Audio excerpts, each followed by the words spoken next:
Greetings, Alnadi viewer. I am very happy to have today a great interview with our friend Michalis Cholevas.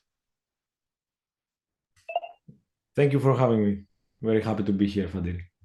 I am sure this will be a very great time with our audience. So let's start with the beginnings. Great. So, where should we start? Let's start from the beginning, how you came to be, the family, the first encounters of music, the community, and other encounters as well. Okay, great. So, I was born in Athens and in a family that loved music, but we didn't have any musicians in my, let's say, closed circle of family, right? I have Mhm. some uncles and aunts that dealt with classical music. They're professional musicians in orchestras. I have a couple of cousins that are conductors, but nothing in my uh, circle like parents, brothers, and sisters. So my father was a music lover, so he put us all into music lessons when we were children. Like I started playing the piano when I was 5. Mhm. So did my siblings. Went with music until I finished the primary school, and then secondary education, junior high school. I found myself in the first music high school of Greece. I was very, Yeah, very, very lucky to get there, and it was an incredible environment. Like every child would play music, from classical, Western classical music to anything that has to do with traditional music or Makam related music, jazz music, etc. yeah, And I had many teachers in all these genres. So I continued my studies in classical piano and theory and composition. Jazz music, I followed the curriculum in jazz music when I started when I was 17 years old, and continued my studies in Byzantine music and traditional music. So it was a great environment to be there. There are so many teachers that I'm not gonna start mentioning now because I don't want to leave anyone out of the picture. But many teachers that I'm grateful to them, for whatever they served with Mhm. us, and many colleagues, many classmates, or many of them professional musicians now, other hobbies, but in general, a great environment to be. So I finished my some of my studies at the private conservatories in Greece. And then I took a break from music when I was 23. Um, I reached a kind of a dead end with music. I lost my interest in a way. Uh, Let's maybe pause here, okay, Michalis. sure. Yeah. Now going to that music, was it like an additional curriculum to the public schooling, or what So sort of yeah, music engagement was that? so the institution of music high schools that started, I think, what is it, the 1988, right? It was designed like that. You had the normal classes, right? Usually what all other children would do in public or private high schools. And then we would stay at school until 5 p.m. Mm. So from 1:30 to 5, we would have only music classes or classes in other arts. Like there were Mm. everything from photography, cinematography to dance. There were lots of things offered. And back Yeah. then, that was the only school. It was 100 students per year, right? Mm. I think by now Greece has something close to 50, 52 music high schools uh, Mhm. around this area. Uh, so you could finish without becoming a musician. You could follow another career, and many did. Mm. But the advantages you had being there in such an environment, I don't think can be compared to like this environment cannot be compared to studying at a conservatory or going to a private school because you were surrounded by 600 other kids that would play the Mhm. whole time, right? From morning to the evening. And Mm. then if you had a group, an ensemble, you would go and practice with them or you would be on tour with them. We were on tour since we were 16. Uh, Mm. so it was just an environment to, to grow grow in. Uh, So that was a great exposure. But what kind of genres were there that you were exposed to at the time, or your colleagues as well? yeah, so for the junior high school, that's the first 3 years, right, of the high school, you would have compulsory lessons on Western classical music. That means theory, harmony, Yeah. choirs, um, orchestras if you would play some instrument that belonged to the orchestra. And then on the same time, you would have Byzantine music lessons, which is, I would say the foundation of Makam theory for the Greek territory, right? Uh, Yes. and the institution that in a way preserved our version of Makam music. But then also traditional music. So you would sing and play repertoires of different areas of Greece. And Greece, although not a huge country, it has a lot of different local styles. So it was great to be exposed into those styles and play.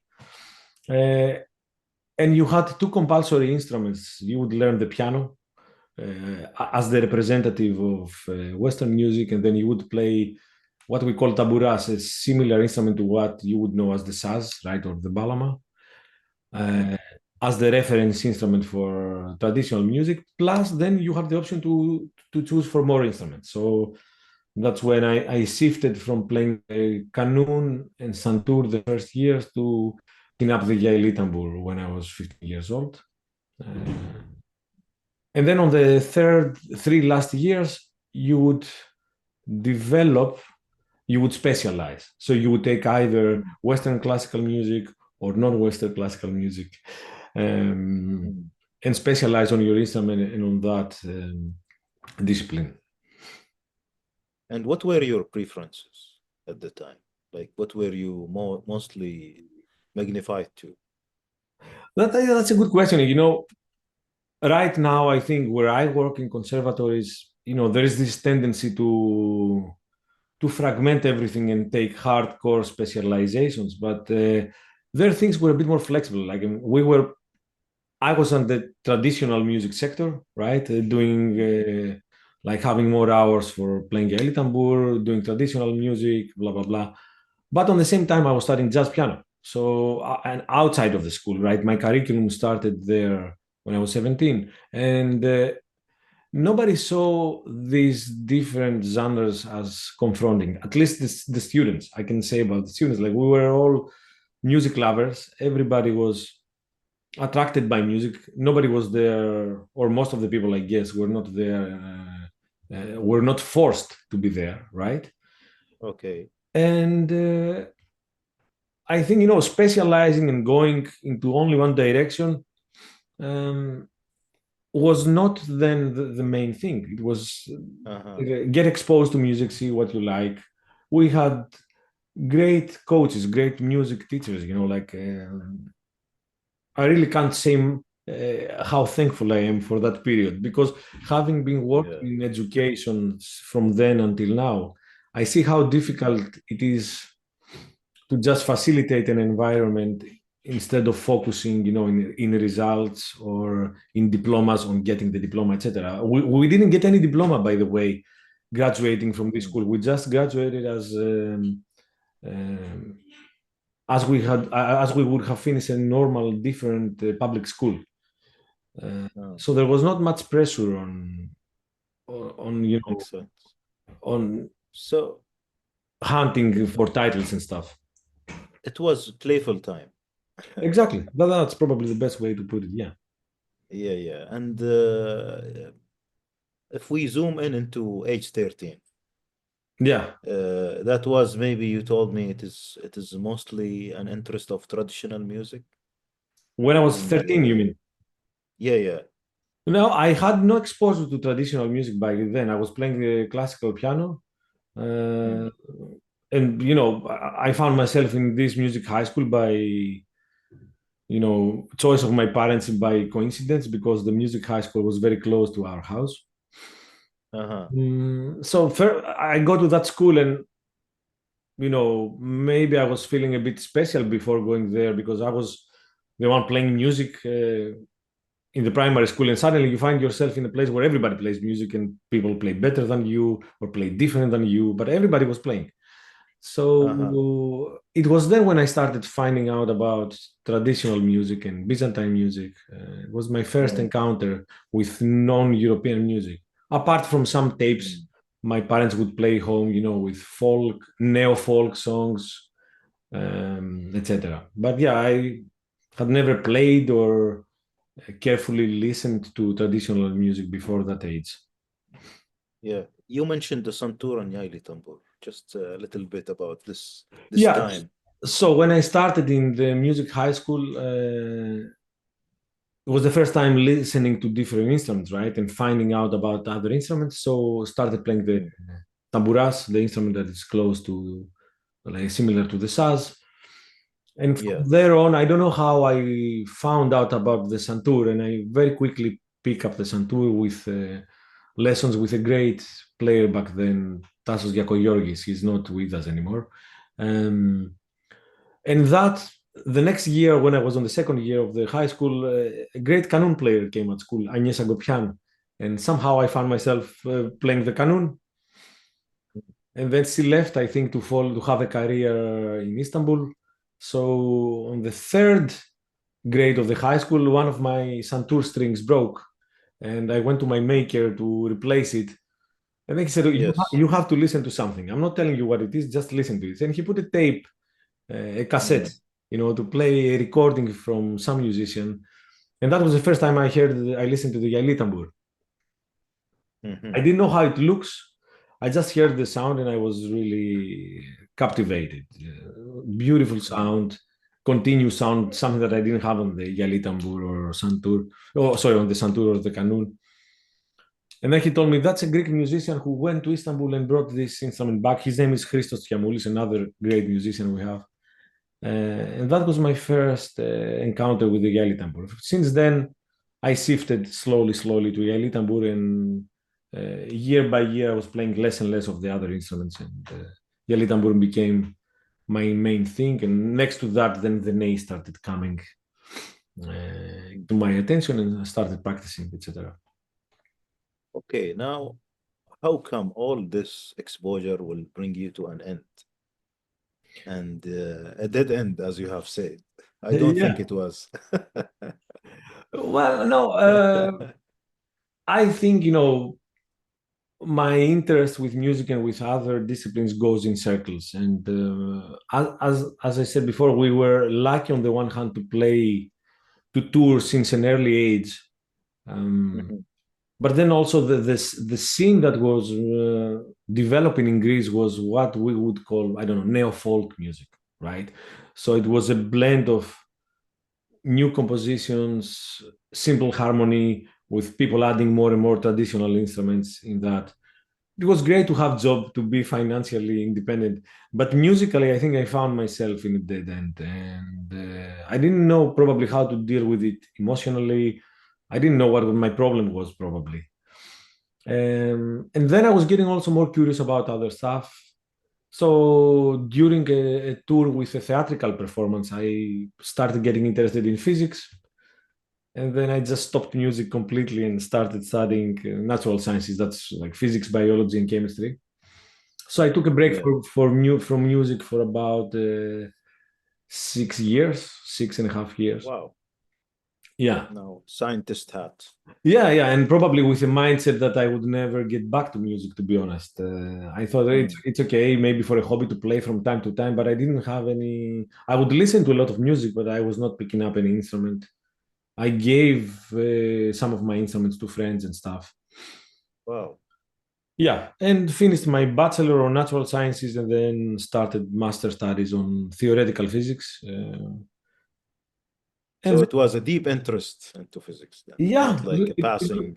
no, no, it was deep and Yeah. it was very rewarding as well. It was, when I was in the high school, we had a kind of allergy for some of us, Mm. like with my friends, we had a kind of allergy to anything that was not music. We were not interested in many other disciplines. And then suddenly physics came as a big surprise when I was 23. I realized, it's not about equation stuff, but there is something deeply philosophical in it. Um, and it's also a discipline that doesn't give much value to opinions, right? Like we can have our opinions, but at the end, the measurement is what matters. And I like that as well Yes. because I find it that in our world of arts, sometimes we put too much attention to opinions, and then opinions get their value not because Mhm. of whether they're right or wrong, but because of who is saying the opinion, who has the power. So this was not there with natural sciences, and I appreciated that. And then again, by coincidence or through a friend who suggested that I should go to Labyrinth to follow one of the workshops of Omer Erdoğdular, another great teacher we had. Uh, I found myself there. I was not considering myself a musician anymore. I wouldn't play. I told her I don't have an A instrument. And she said, "Yeah, that's not a problem. Just borrow one A and come to the workshop." And she So literally, music yeah, calls again. yeah, and she literally told me I had a hard time that year with personal issues and stuff, and she said, "Just come. It's gonna help you heal your soul." And I said, "Okay, let's go." And I think that was the turning point. Looking and listening to Omer playing and how he would perform a song, like how the score would render it and how he would play it were two worlds apart. And I felt, okay, maybe now this is the first time I start realizing what this music is about.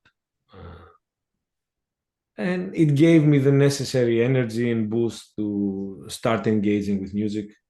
So then I stopped my physics studies at the end of my master's, the second year of my master's, and took an audition, went to the Netherlands, and the rest is history, as they say. So, yeah, music. Yeah, yeah.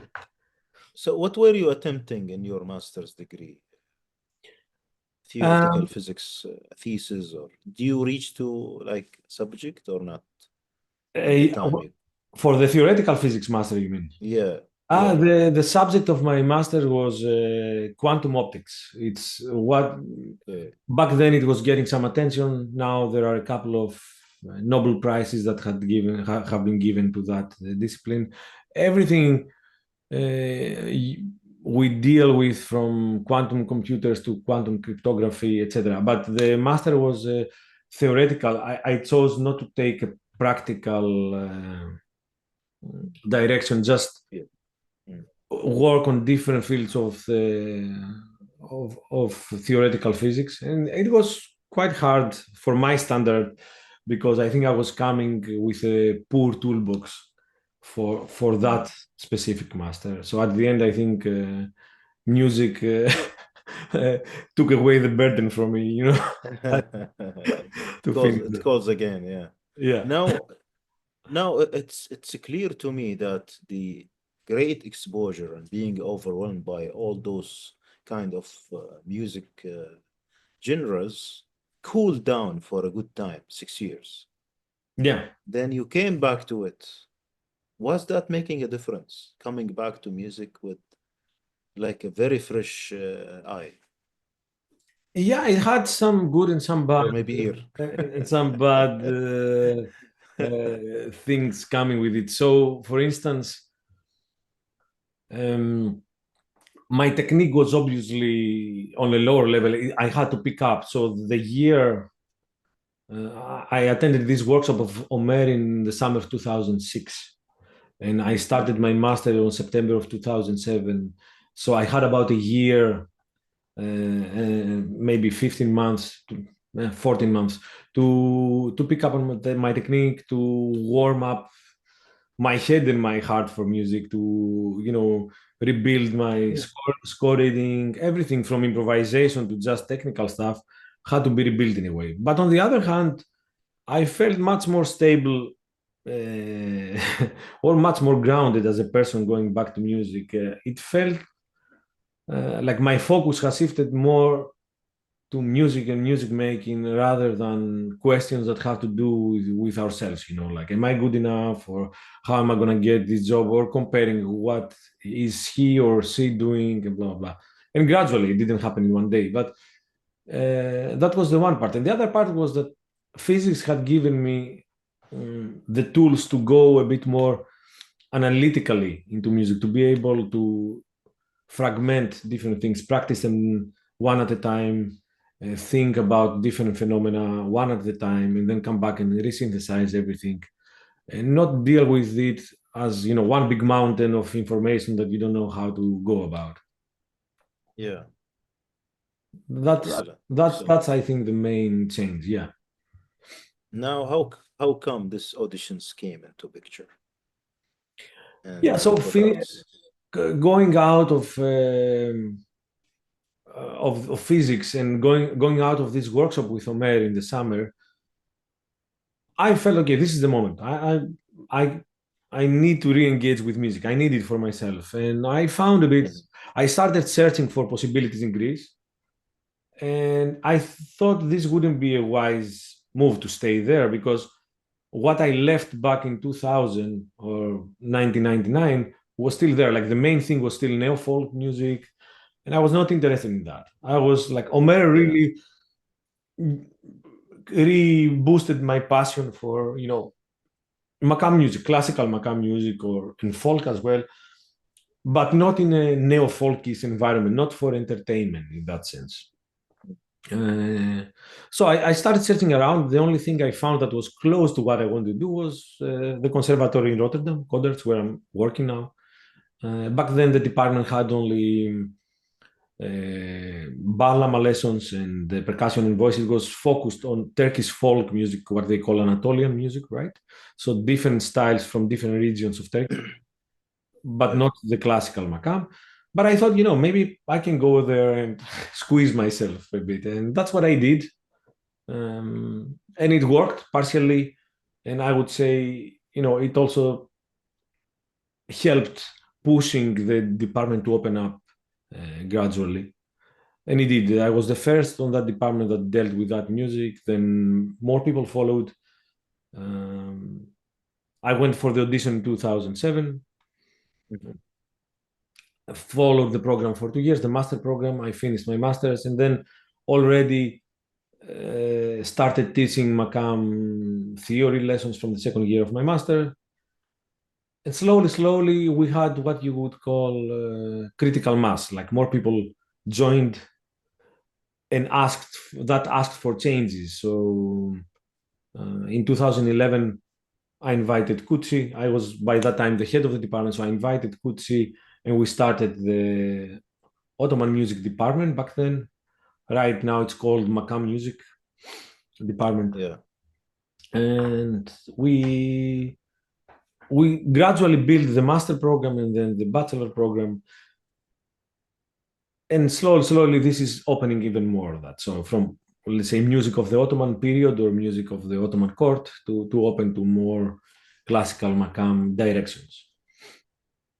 Excellent. So, if we pause a bit on your masters Sure. in Codarts, Yeah. what was it about? And just like a quick touch on this. Yeah. So my master was like my character, divided in different things. So in the school, I was following SAS lessons. And I returned to Labyrinth to follow lessons with the great master Erdal Erzincan on Selpe, right? This style that you are tapping on the fingerboard. I Mm. couldn't really find much interest on investigating different techniques with a plectrum from different sides of Anatolia because I was not emotionally connected with that. I didn't speak the language, the lyrics were not telling me something, etc. On that time, in 2008, I met also Kutsi, so I started having lessons with him as well on the Ney. I was still having my lessons with Omer. And then my master thesis became about how to integrate microtonality in the sense of Makam music with polyphony and different Mm. ways on going about it, whether it is on the SAS with Selpe style or whether it is with arranging string sections for Makam music. And that was just because, when I would play anything with harmony, I would miss the flexibility of using commas. And when I would play Yeah. anything that had commas in melodic lines, I would miss some kind of polyphonic support behind it. So it was not, it was a kind of a musical need. That's how it came. Interesting. Now, you mentioned Labyrinth. how many sessions did you go to? Which years? I think I went from 2006 to 2012 or 2013, so about 6, 7 years. And I would Mm, go from for either 1 week or 2 or 3 weeks sometimes. So I would do lessons. I had lessons with Omer on with Ahmed, his son. I joined some of his son's lessons that were with voice, Saz, Zohar Fresco percussion for non-percussionist, Erkan Our, whatever I could do. The thing is that Labyrinth was a natural continuation of what you would have in the music high schools, right? yeah, But with the addition of having all the great masters there. I think that the work that Labyrinth has done, and by that I mean mainly Ross, right? Ross Daly, yeah, whatever he built is the equivalent of El Sistema, what happened in Latin America. It's the equivalent of that for Greece. So I think Ross was one of the pillars in the 80s or from the 80s that helped us reinvent or research on traditional music, understand what else is there in the world. And of course, that has gone much beyond the boundaries of Greece, right? What Labyrinth has achieved is a phenomenon in itself. yeah, yeah. And we continue to enjoy. Yeah, exactly. And with many ways, and now there is the Many Labyrinth generations. line, Yeah, right? There are branches of Labyrinth from Cyprus to Spain. Great teams building in every country. I think it's great to see what people manage to build their Labyrinth around Ross and with the guidance of Ross. It's great. So many people got the opportunity to come in contact with this music, right? I think Labyrinth just expanded and keeps getting keeps expanding and allows more and more people to come in contact with beautiful different genres from the whole, let's call it Makam family of traditions, modal traditions, from anywhere from China to Morocco. yeah. So yeah, a great work with so many aspects, both pedagogical, artistic, you name it. Wonderful. Now, the same thing is with coders. But before we see what have been done there, I'd like to see what happened after your master's in Ah, coders. Yeah, yeah. Well, after my master's, I started engaging in different projects, either building my own projects or playing like freelancing. Well, that was my first years after Coders, teaching a bit at Coders as an external, then playing around, right, with different yeah, ensembles. So I created one that went for about a couple of years, Acoustic Compass. Then I was getting more involved with teaching, and then I founded another ensemble along with another three friends that were all at Codarts at that time. Michalis Cholevas is a great violin player, Yanis Koutis, a great oud player and singer, and Ruben Rubik from Germany, a great percussionist. So it was a kind of a dream coming true, like to have great friends that we do great music together with. And we had lingua franca. I think the group was very active until 2021, 2022. Then different life circumstances, the group stopped playing. But it was, yeah, one of my most like happiest periods in music. We toured a lot, we played, we rehearsed, we created music together. It was great. um, Now in Codarts, that period, I mean, since the moment when I went there, I was very lucky to find these five departments. Like the world music department had different academies.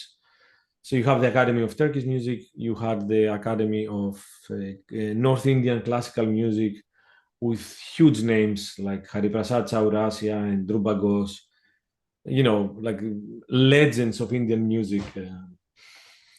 yeah.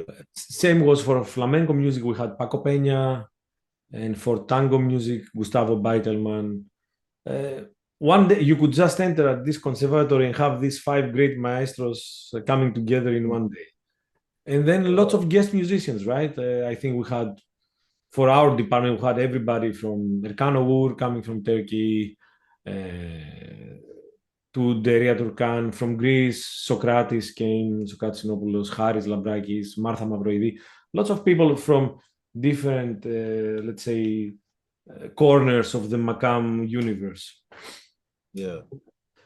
So it was a great environment, and it this has changed in certain ways, following what the numbers are also, how the numbers are developing, the numbers of students, the number of teachers, what is more in demand or less in demand these days. Mm. Um, and right now, the World Music Academy, which recently was changed to Global Music Academy, has a bit of a different approach. So you do have curriculums in Makam music and in Latin music. The rest of the styles are offered, as side subjects or specializations through elective lesson stuff, but not as full curriculums. Kuchi is still with us on the department. The Indian department has been left now with only the tabla instrument, with a great musician we have and a great friend, Niti Ranjan Biswas.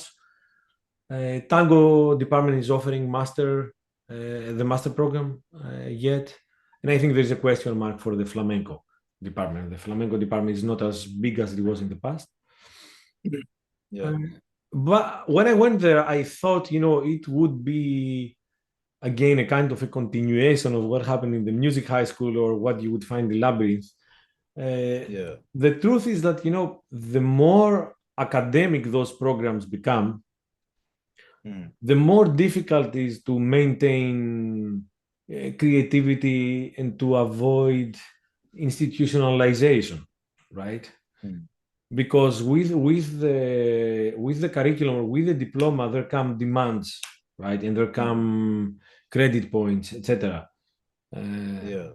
for instance, if you were in Labyrinth in a workshop of Omer or anyone else, I can imagine nobody would test you for something, or nobody would set clear goals for you. Like, okay, there was the repertoire we're working on, and then you have anything from 6 months to 1 year to see what you want to do with yourself. So, of Yeah. course, the academia is different, right?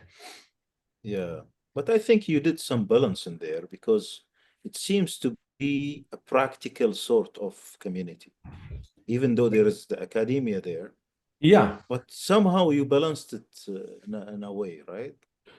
I think we had great people working on every part of the curriculum. For instance, the research project that people are doing is what is called practice-based research. So we're not doing musicology. So everybody has to develop things during the research that they can perform, right? Or they can demonstrate, or they can mingle, music with theater or music with acrobatics, whatever it is. But it's not a musicological school. It's a conservatory. So the design we have for practice-based research, and the mastermind behind that program was a colleague called Henri Sevong.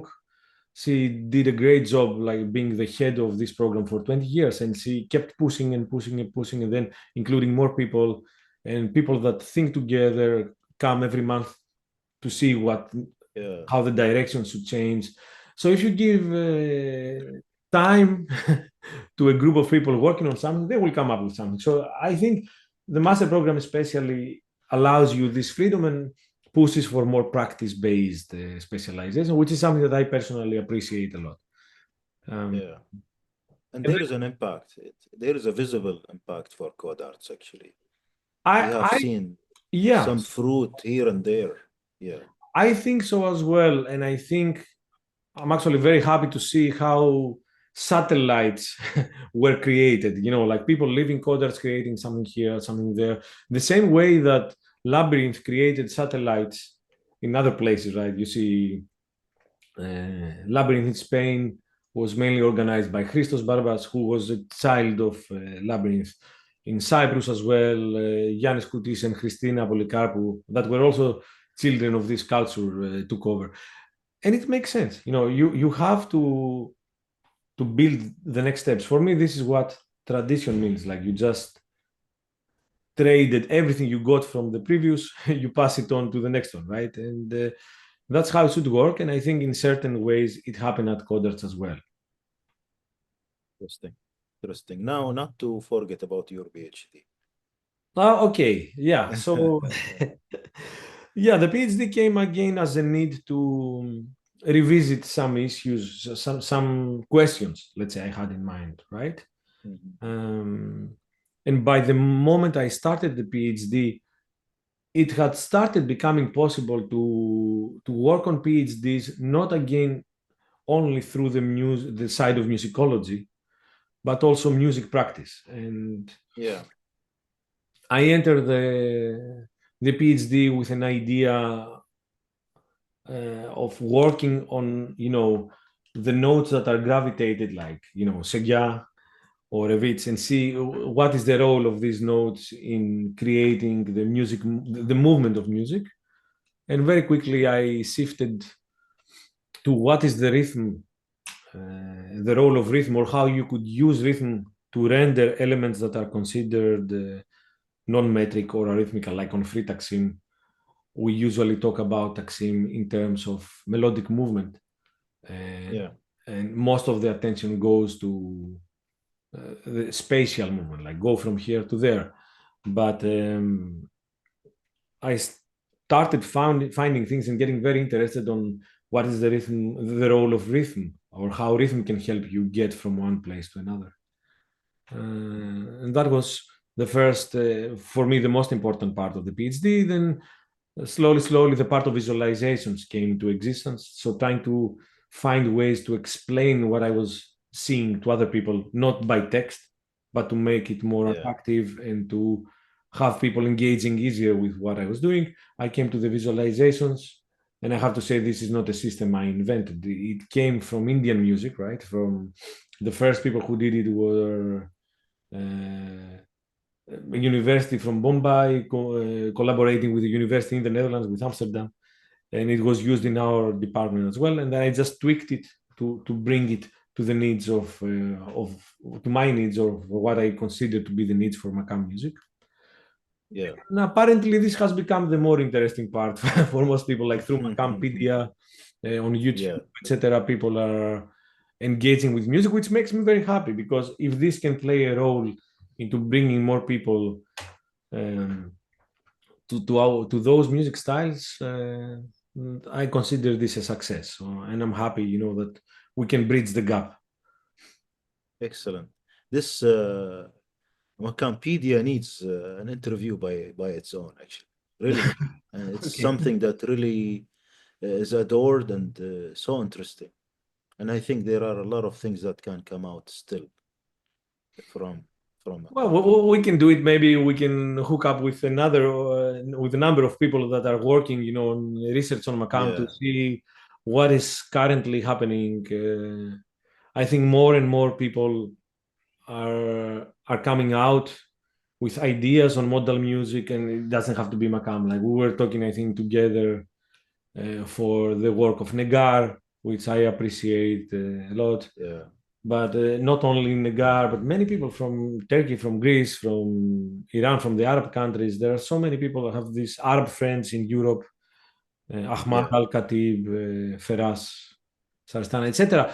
I think it's the time now allows to go away from, again, from musicology, uh, which had great ideas, but too often also built on hardcore theoretical foundations. And now you have people that can play what they're talking about and explain both by yeah, playing and by demonstrating, which I think, bridges the gap even more between yes. theory and practice. And we need it. Mhm. Now, your PhD was completed in Macedonia University?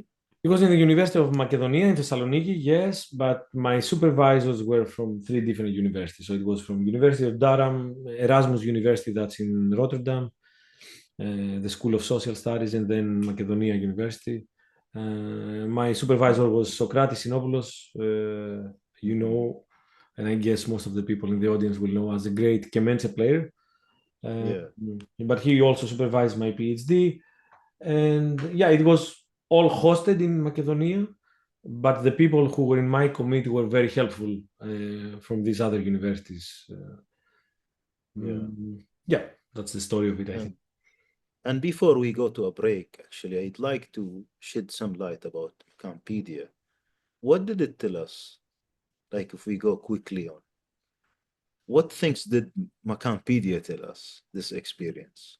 So the concept of Makampedia was that we have to go away from static written pages on what Makam is, right? If you take any book on Makam, you will see that, of course, everybody who writes the books tries to squeeze a big piece of information in something that looks easy to start with, like a page or two on what a Makam is. And the concept of Makampedia is kind of the opposite. Like, let's take everything that has been played and that we all appreciate, right? And everything is, of course, a huge goal that will never be realized. But let's start from improvisations that we all Mm. appreciate or that are appreciated, celebrated Yeah, improvisations of great players. See what happened on improvisations and rethink theory based on that. So, like, start from Praxis, and then from Praxis go to theory, but don't start from theory to say to someone what to play. So improvisation comes in very early now there, and this is what we did also with the curriculum at Coders. Like, we start from improvisation, so people get folders of improvisations. They go, they listen through the folder, and then they decide which improvisation they prefer. And then they start from there, try to figure out what is happening, try to understand how to develop their techniques based on that, etc. So, and yeah, try to present their own idea of what a Makam is, because I think the Makam is bigger than what I think or what you think or what another person thinks. I think it contains all of this information, right? So the idea was, let's register all these things and find ways to connect them as well, to so that people can find information in different ways, but not just in one page. That if you start from here and you go there and you come back, then this is this Makam. I think, you know, we can help people understand and connect with Makam better, quicker, and get quicker to the moment where Makam really does something for your heart, not just your understanding.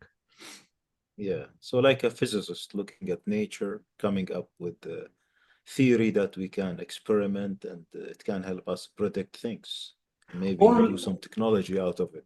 yeah, or less about the theory. Like, my idea is that, you know, we don't need to have the same idea of what a Makam is, you and I. Like, we can recognize what an Ushak is, but we don't have to choose the same way to understand it. So why don't we start from, a big pool of improvisations and see who connects with what, like not having Yeah, one description for all in that sense. That's the exactly. concept. Like the language we learn from our parents, even brothers and twins don't speak the same language. It's true. Yeah, yeah, yeah. Everybody speaks for himself or herself. Yeah, and as we say also in this music, this is idiosyncratic music, right? It is an idiom, but it has also our character in it. So the way you are going to speak on that idiom, of course, will contain something of your character, and the same is for me. So if the music is idiosyncratic, maybe we should not approach it as idiotic. Yeah, That's the concept, interesting. I think. Interesting. Did the PhD tell us about any sort of acceleration of learning? Not measured, like not going, because if I would do that seriously scientifically, I would go have to go and make trials and measurements, and then tell you this was the control group and this is the tested group and everything.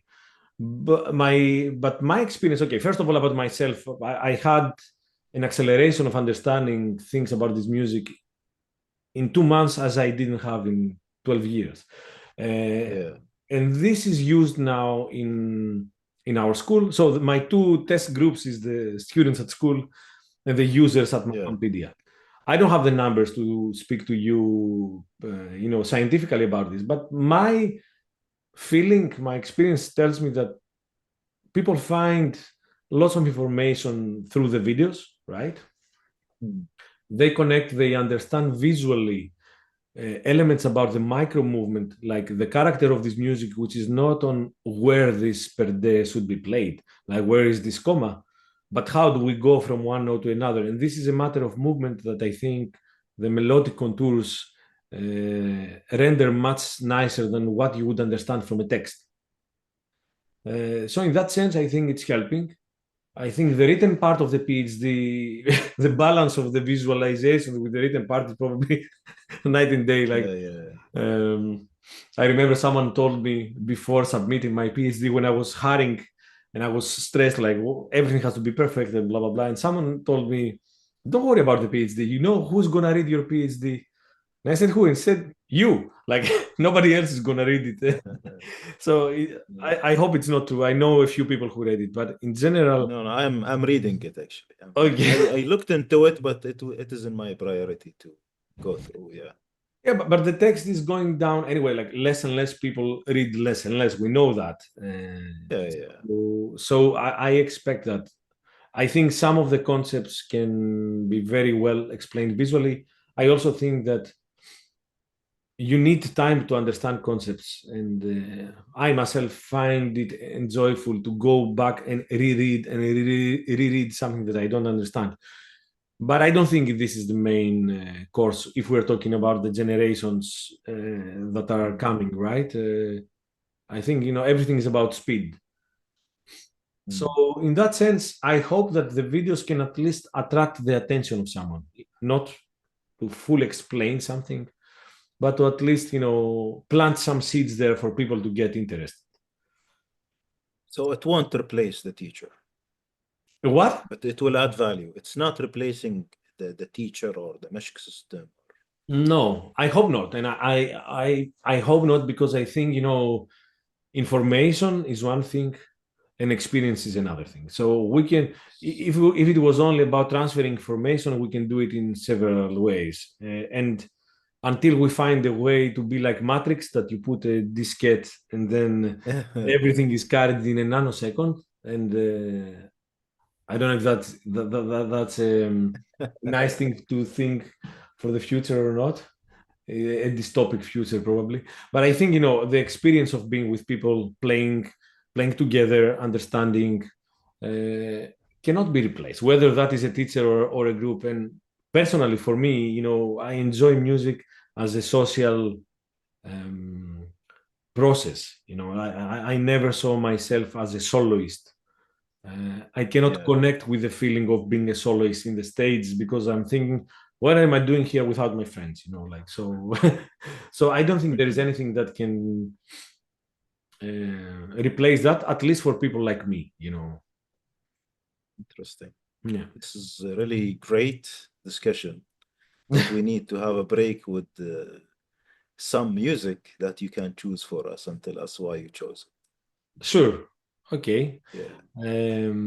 Is it better if I share it? Let's see if I can share from here if my setup will handle that. Yeah. Okay, so I would like to share with you some examples from Makampedia, and maybe I can start with the example of Sukrutunar, a great clarinet player, right, with this Ushak Taksim. And in this representation, you will see the contour, like a continuous melodic contour of what he is playing over these lines. And these lines are the names of the degrees of the scale he's playing.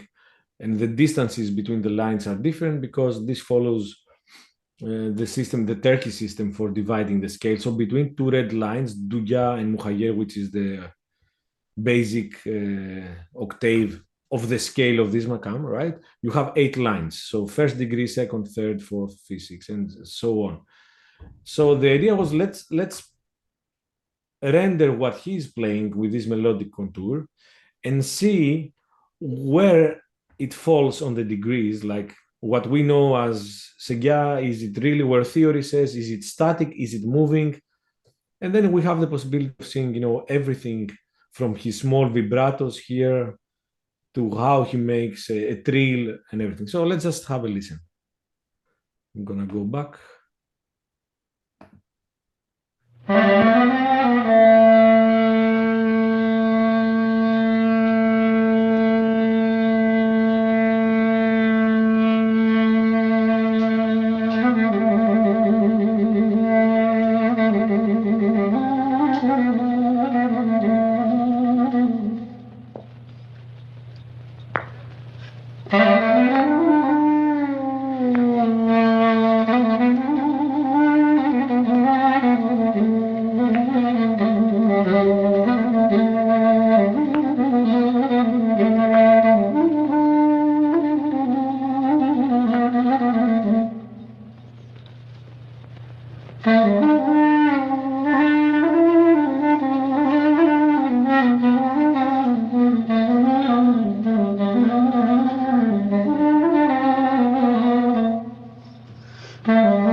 Noodles, j'écrivais noodles.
So just maybe to talk a bit about this, I can probably stop sharing.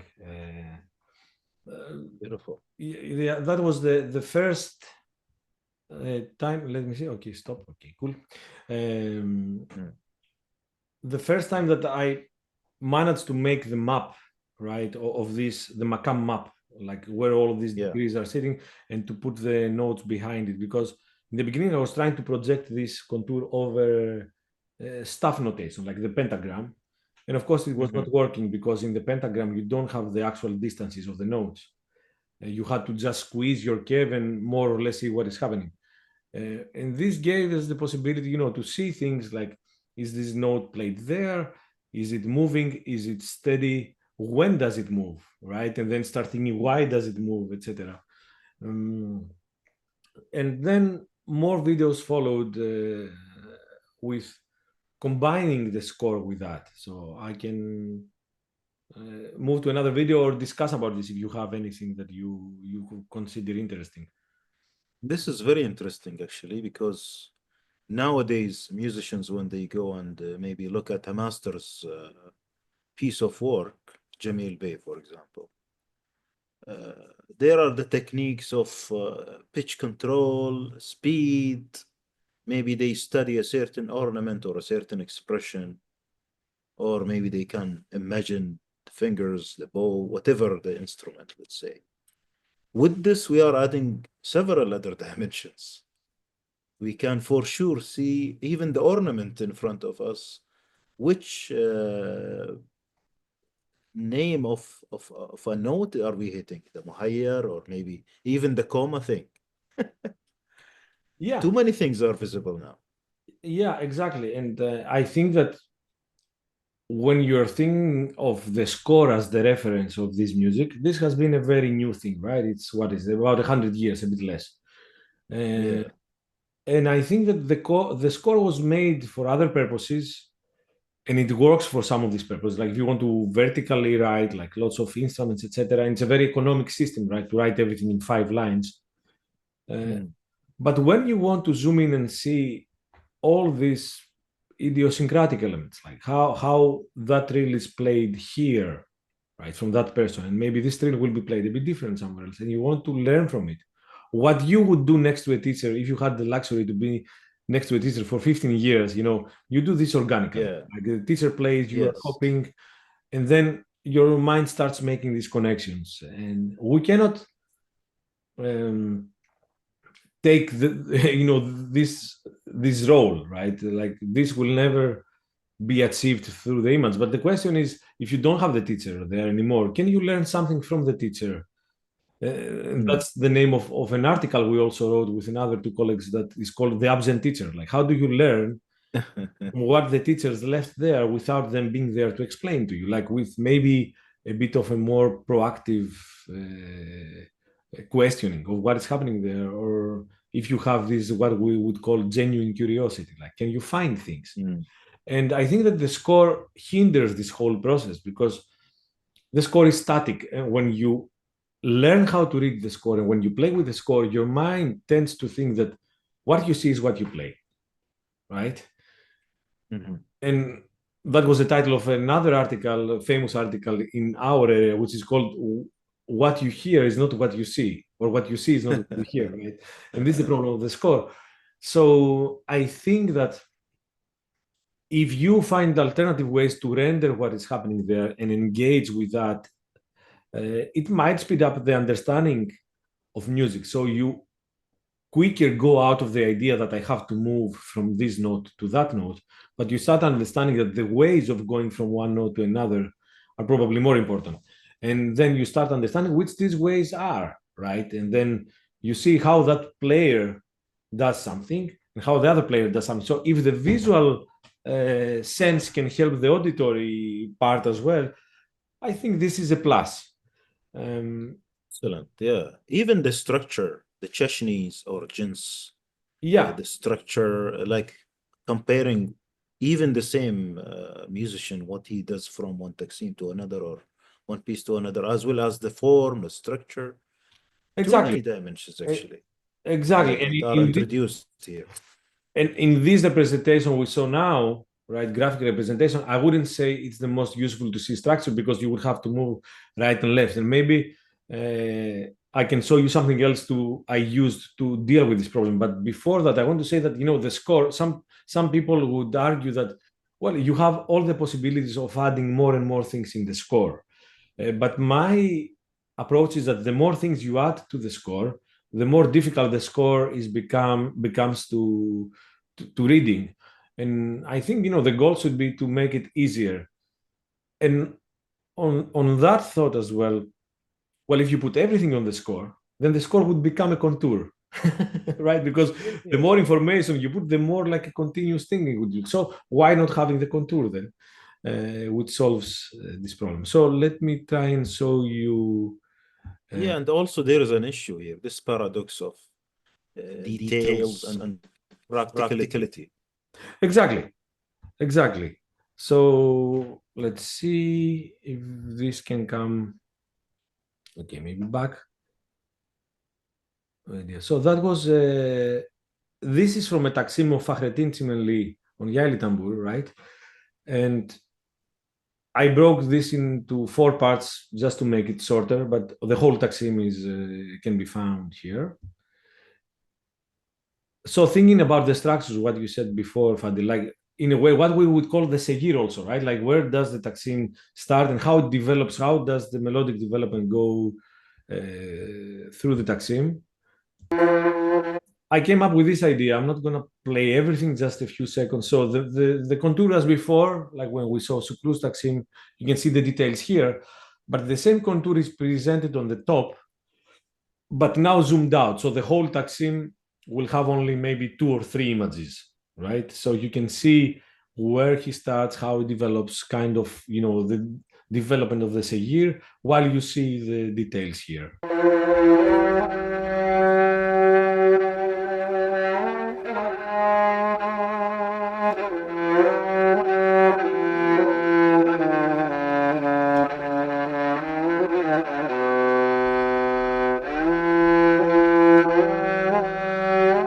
And then, you see here what we would call the charpma, like when he touches a note above it.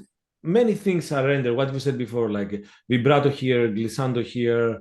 When a note is touched, where exactly is he touching? Like, is it really on the note above? Is it less? Is it more? And then you start thinking probably what this can mean, right? So I will stop sharing. So this was another video that came to solve the problem you said. Interesting. So, in general, how many kinds of things you were representing the analysis of these pieces or visualizing them? So the layers are infinite, right? But what, Mhm. depending on what I want to show and what I want to do with lessons, and the goal is to develop this to a page of lessons, working by Patreon or other platforms, right? That people can get different lessons on different areas of interest. Uh, Yeah.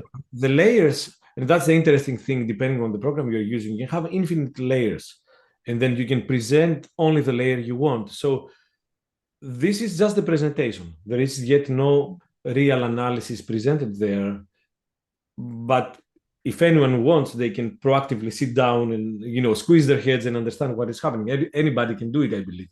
So, but Yeah. the visual layers you have is first, like the melodic contour, then another contour that can be that of the Segir, like zoomed out. Then you have the score that is written, because some people need the score. And my concept as well is that the score can give you the basic information, like which notes to play, and then the contour can tell you how to play them.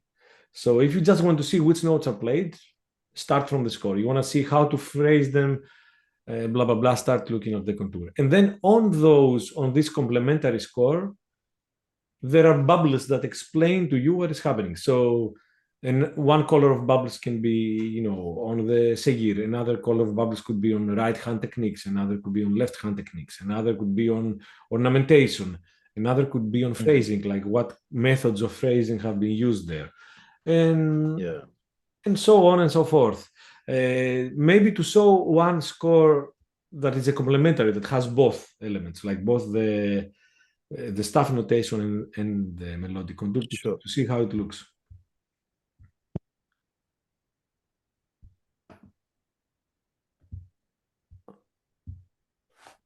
Okay. Let me see. Which one should I go with? I'll try the one from Kutsi, which actually looks beautiful, I think. So this one is a synchronized score. You see also a red cursor moving and showing you which note is playing, and the contour is synchronized on the bottom of the screen.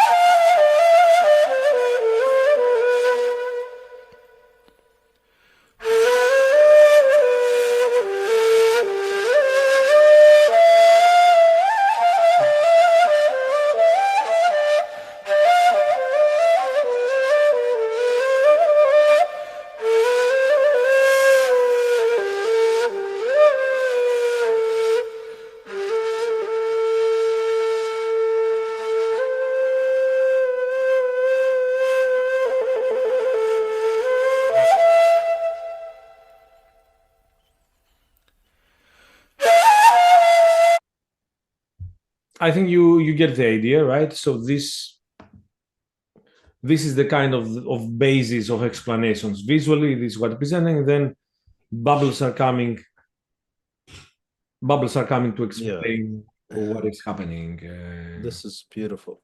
And you explain how you do this in your PhD, maybe Yeah, some all the some steps are there, so you can just read the chapters. Even there is a protocol on how to do it yourself. Everything is in there. So excellent, excellent. We cannot get enough of Makampedia, really. This is something we can congratulate you on it, and I'm sure there is much more endeavors to it there are, in the the more you future. work with it, more thoughts are coming in mind on how to talk about these things, how to show these things, and I think it has many layers because, as you said, you can visit the page or you can go to such an approach just to improve things that you find interesting for your playing, and you can also take elements to use them for teaching, right? To explain things to other people. I think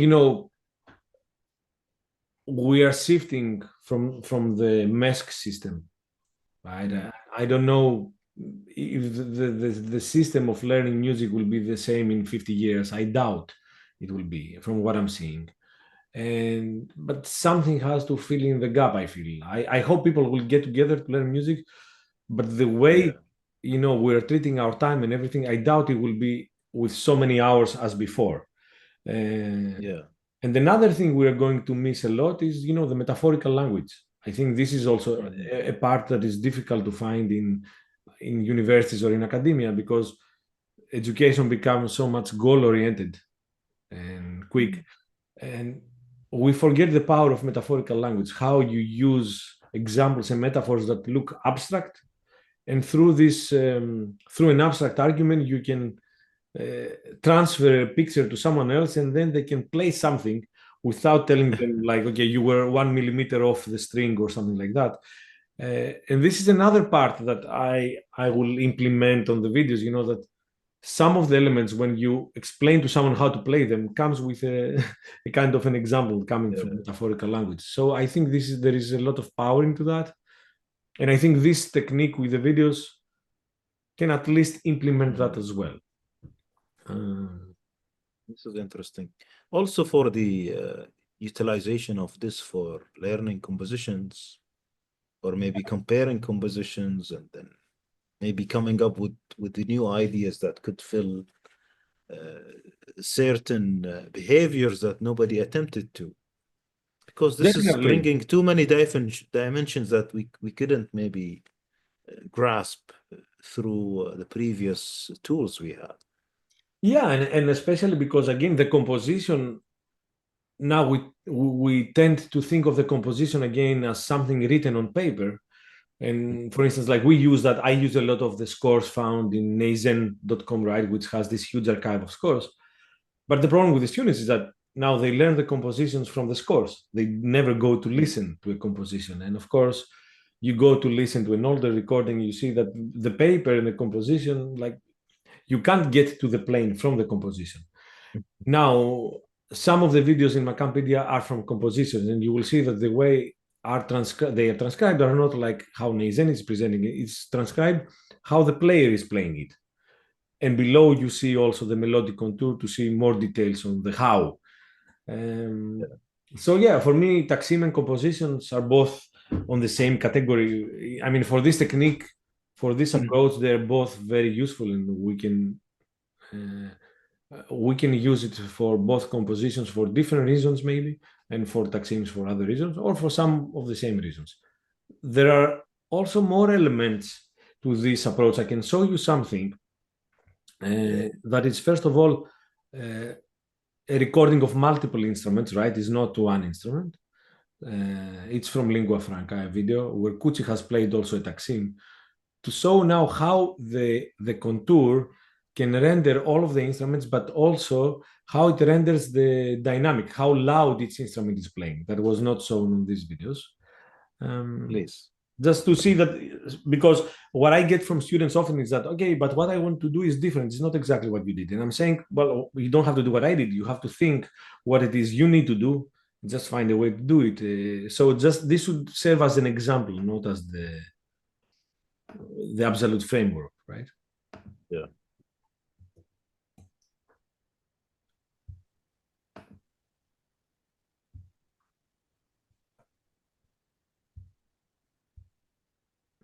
So instrument by instrument, these are like the colors, and that's how they're going to appear. Like first the percussion in red, oud coming in blue, tarhu with green, violin with purple, and kutsi with the name comes with the black. I'm gonna speed up, like play a few seconds of each part to see how it works. And the wider the curve, the more loud the sound.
And so on. I think we get the picture. And this is beautiful. To come back to our discussion, I think you see another door is opened, right? With that, now you can render different instruments. For me, this was made as an attempt to explain or to show visually to kids what's happening with different instruments, how the voices are crossed, how they fill in the whole spectrum of sound, the whole canvas, etc. But you can use it to see arrangements, etc. There are different octaves that are working in a Makam music. Yeah, different heterophonic melodies. So beautiful, really. Exactly. So that's what I'm saying. Like these are just ideas. Anybody can take them and do more things or whatever they need it for. But this is just a basic concept. It's not the like exhaustion of the framework, right? Excellent. Congrats again. Yeah, thank you. Yeah, now let's touch on music learning. You have already highlighted a few points about that. But from your experience, what is the most effective way that's working for musicians, like those who would like to start or maybe invest time on Makam music, for example? I cannot say there is one most effective way because I think people learn in different ways, right? Mm-hmm. There are people that are learning from books. People are learning by playing with others. People are learning by transcribing by themselves. And I think, that's the beauty of it. We're interested in a field, but for different reasons, whether, physiological or psychological or whatever it is, we learn differently. Talent plays a role, right? Different people have different talents on different aspects of learning. I think the question can become a bit more, or I can give you a bit more clear answer if we speak about learning in specific environments. So if we're talking about the conservatory, again, there is the matter of time, and your time is very limited. Conservatories nowadays have maximum 1 hour per week on the instrument, which means that if you would do all of the lessons in 1 year with none of the lessons getting lost for any reasons, this would be 32 hours in an academic year if you would do 1 hour per week, right? Other conservatories have reduced that to 16 hours per year, like half an hour per week. And this is 32 weeks of learning. So if you go to Labyrinth, and if you were with some teacher like Omer back then, you would have 12 hours in 1 day. The normal thing was 8, right? But that means that in 5 days, you had 40 hours of music. And I think that when you give yourself time compressed to expose yourself, to make a trial and error, play something doesn't work, come back, you cannot play. Then you are frustrated, but you have some time, you figure it out. You get the opportunity to have these huge like quantum jumps, leaps. Like your level was here, and suddenly a month later is here. Like your safety net has gone much higher. In general, I think music has other disciplines, but music especially because of the skills you have to develop and the understanding and the muscle memory and everything. It's something you need to give it time. The more time you give it, the more often you give it time, the more helpful it can be to process. To develop. Now, with the certain limits of education in the academic environment, things like what we did with Makampedia, etc., could come as a helpful tool. Does it mean that you watch a video and you learn how to play? Absolutely not. Like the hope is that this can intrigue you quicker, because we are in a period where people are multitasking the whole time. We are all multitasking, right?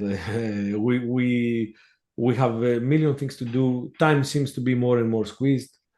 So if we find a way to at least attract the attention of people quicker, maybe it can be a help, something helpful in that direction. I enjoyed a lot reading. Again, I don't think this is the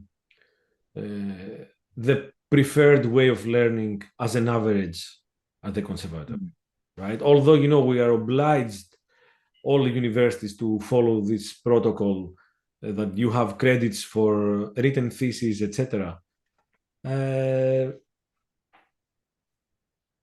How do you do that on an institute when someone that comes in is already 18 or 22 or 25 or 30 or 35 years old, and they come from a culture or from years that have been cultivated without having paying any attention to that, or without having the skill to critically read, etc., right? So I hope we will find our way back to rebuilding that a bit. Meanwhile, the task is to find tools and give people tools to get there. We cannot give them more hours as contact time with teachers, and that's a financial decision, right? Like, it won't happen. It will happen in places like Labyrinth or master classes, workshops. The funny thing is that if you ask any of the students what they prefer most of all, is having compressed time of lesson, like master classes. This costs as well. So I'm thinking, I'm laughing sometimes with myself, and I'm thinking that in a possible future, students will be going to conservatories to get diplomas, and in Labyrinth or other places to learn the music. So, so I hope these two can converge somewhere. Yes. Maybe, you know, there can be collaborations that, you know, people that have organized sessions like that, like Labyrinth, can collaborate with Mm. universities, and part of the education of these universities can be offered by Labyrinth or similar institutions. Because otherwise, I don't see how the conservatories will do it. The problem is that conservatories are considered universities, right? So if you Mm. compare a conservatory with a university that produces something, like some university that has an IT department that develops software for companies, that means that this department brings money in, right? The Yeah. conservatory can never bring money in. Like this is not the function of an art school, and the more we get, you know, everything gets monetized from, you know, music in concerts to YouTube.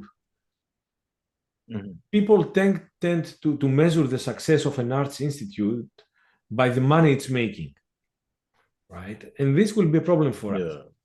Places like Labyrinth, etc., they don't have this problem. Nobody goes there because there is a guarantee or something that they will make money, right? So Mm. uh, if I was, you know, the boss, I would say, you know, we need the arts institutes anyway, right? Because of several reasons. Like it's a part of our civilization that needs to be protected. There are Mhm. people coming in art institutes that they have no other um, way to develop, no future in that sense, because you don't just go to a conservatory or to another art institute to develop your skills in an art, right? Sometimes you go Yeah. because this is the only thing you can do. Like you would never be able to be an economist or, you know, I don't know, a psychologist or a physicist. And I think our society should offer that. Unfortunately, whenever the financial situation is not good, the first thing to suffer is the art, right? Yes. Uh, and I think also, at least in my mind, I make one more distinction that, you know, art and entertainment are not the same. I don't think that is the responsibility of the conservatory uh, to create entrepreneurial minds that are entertaining the rest of the world. I don't think so. Yeah. Yes. That's reality. Sorry? That's reality, and that's the Yeah, understanding of what art is, the origin of the understanding of what art is. yeah. Yeah.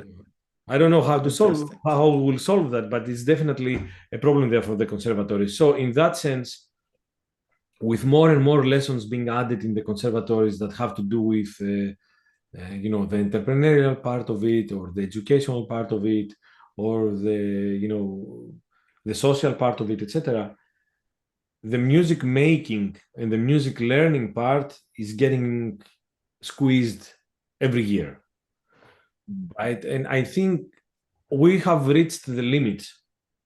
Mm. From time to time, we get students that they say, okay, I have 1 hour per week and I would like to divide it. I would like to have like 20 minutes with Fadil, 20 minutes with Michalis, 20 minutes with Maria. I don't know. And then I tell them, don't come to me. I cannot help you because if you come for 20 minutes per week, at the end of the year, you will be frustrated or unhappy with what you learned. And the same would be with me. I mean, I'm not a magician, right? So 1 hour is already too little for Limited. me. Too little, right? I was having Mm. 1 hour per lesson when I was 6 or 8 or 9 or 10 years old. But I think we need more contact time, right? Yes, yes. Interesting. And this sponsorship was over the years in history. is the solution, for art. You Yeah, need a sponsor, a patron who would say, artist, do nothing but be focused on art and do it for the sake of art. That's the way it was working. Unless there is a magic that brings you, who would have the opportunity to live for art and maybe get a feed of support from somewhere else otherwise? yeah, It's a very rare possibility nowadays. exactly. And it's funny that it happened like that both in the East and in the West, everywhere, right? Yeah, yeah. So governments and sponsors and so on. Yeah, yeah. Maybe these big companies, maybe instead they should do some money for this to have this independent art support. I think some are doing it, and because it serves their Yeah. purposes, right? Either for political reasons or because for tax reasons. Uh, Yes. I don't know if anymore there are many big companies that do that as part of their vision. I would doubt it, and I think our world now again is everything is shifting very quickly. Um, Everything has the idea of monetization behind it. Uh, and this takes a toll on music, not only on music, on art in general. But Yeah. if the whole question becomes how many clicks do I get in order to get either a concert or a sponsor, if you very basically do the mathematics, like how much time you spend for music, understanding what it is about, thinking about it, composing, playing, blah, blah, blah, rehearsing, and you spend more and more of your time on how am I going to make something small and make money out of it.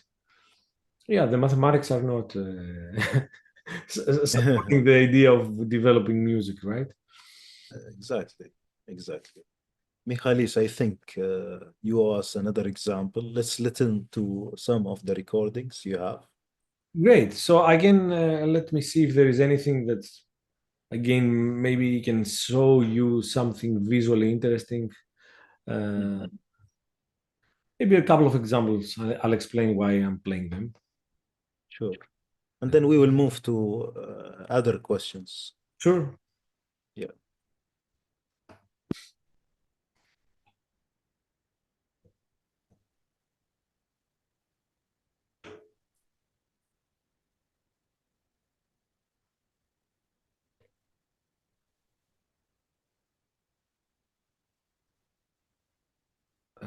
Virus. Let me check.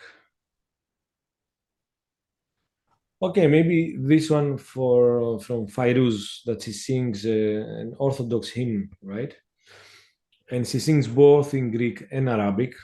And this is just also uh, to present again the possibility of having different things being synchronized on the same time. So here we see the melodic contour, the staff notation, but also the Byzantine way, parasemantiki of writing music, plus the lyrics. And it can be useful for different reasons, for singers, for language purposes, etc.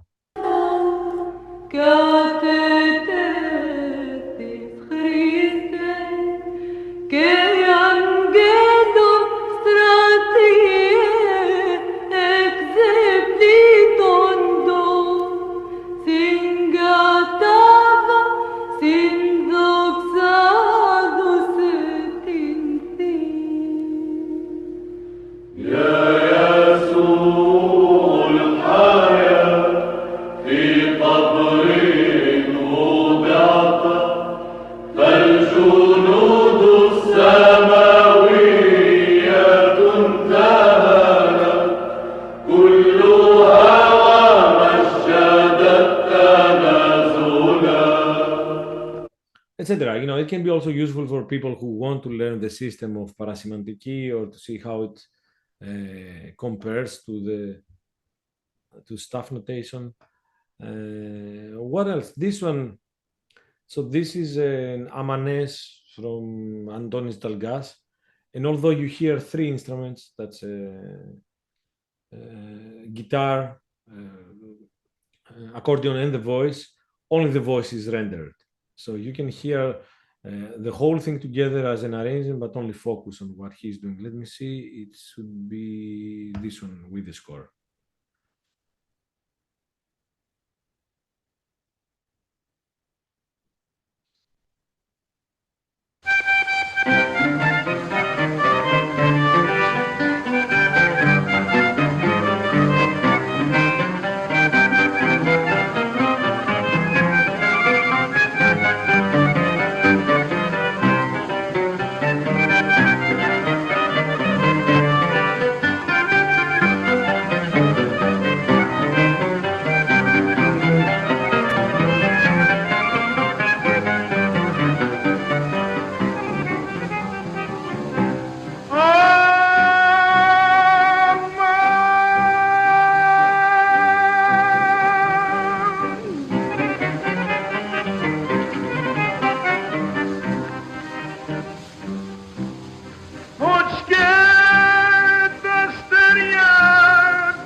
etc. I'm gonna stop it here.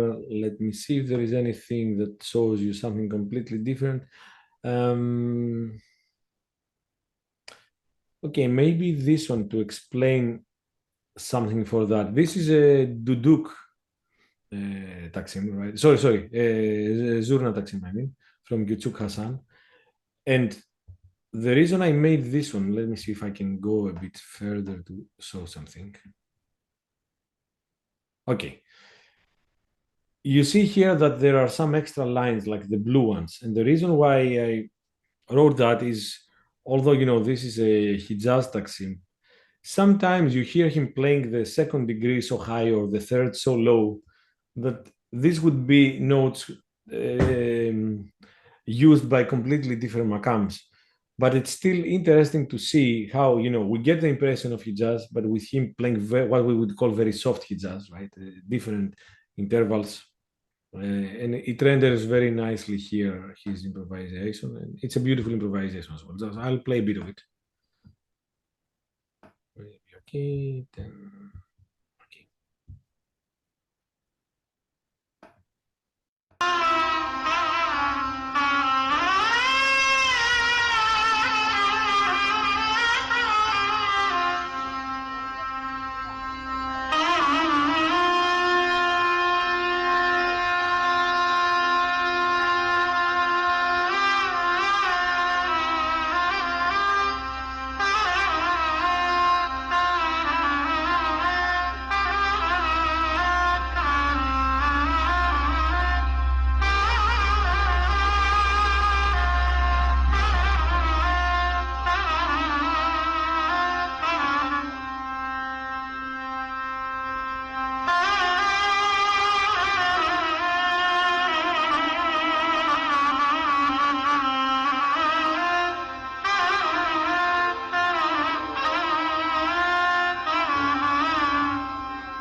I think it's clear what this is about.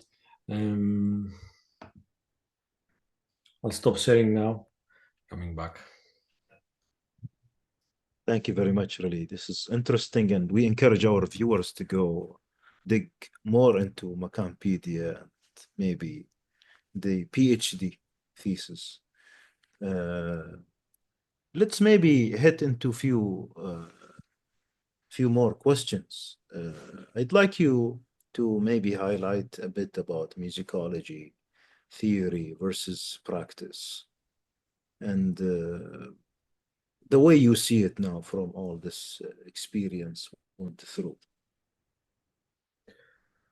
Yeah, well, if you want to be critical with it, I see musicology as a branch of anthropology, right? The way it started, and I think the same way anthropology started, it had certain agendas behind it, right? Like, very simply put, is the West looking to the rest of the world and with a certain gaze. And, I think still for many people not involved with this music, like people who are cultivated only Western classical music, apart from jazz that they know something about, too often they look at the rest of the world as one big family of music that, people are playing for rituals, like you were funnily dressed running around the fire and making sounds. And they don't understand lots of people don't understand the idea of, what is classic outside of Europe.